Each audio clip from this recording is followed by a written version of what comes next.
The Civil War was fought in 10,000 places, at Big Bend, Big Sandy, and the Big Sunflower River.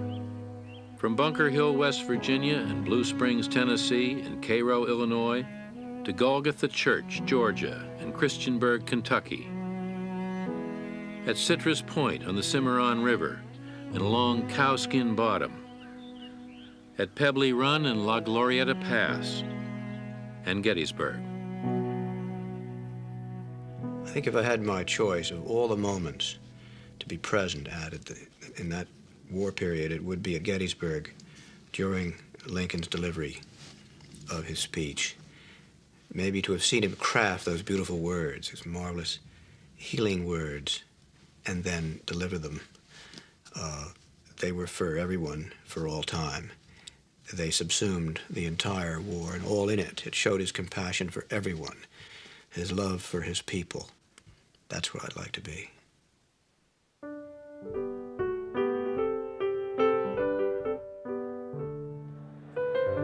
On November 19th, Lincoln traveled to Gettysburg to dedicate the new Union Cemetery.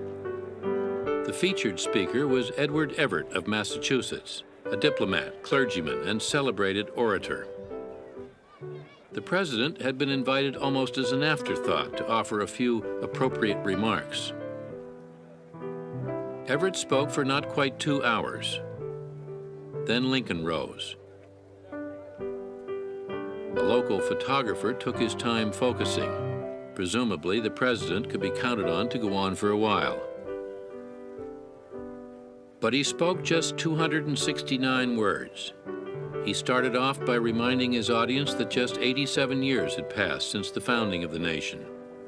And then he went on to embolden the Union cause with some of the most stirring words ever spoken. Lincoln was heading back to his seat before the photographer could open the shutter.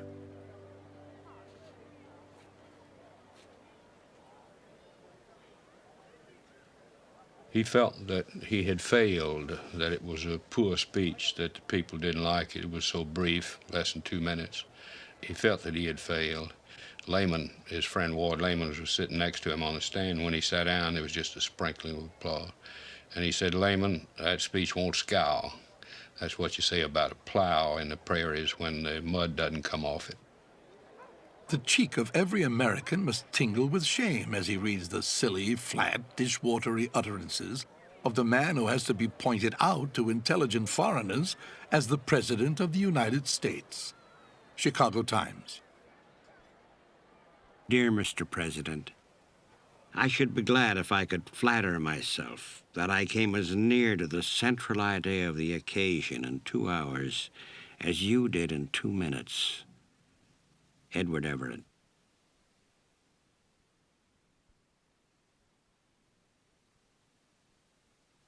Fourscore-and-7 years ago, our fathers brought forth upon this continent a new nation, conceived in liberty and dedicated to the proposition that all men are created equal.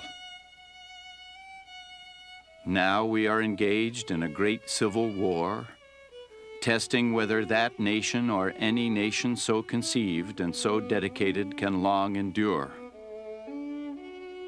We are met here on a great battlefield of that war. We have come to dedicate a portion of it as a final resting place for those who here gave their lives that their nation might live. It is altogether fitting and proper that we should do this. But in a larger sense, we cannot dedicate, we cannot consecrate, we cannot hallow this ground. The brave men, living and dead, who struggled here have consecrated it far above our poor power to add or detract. The world will little note nor long remember what we say here, but can never forget what they did here.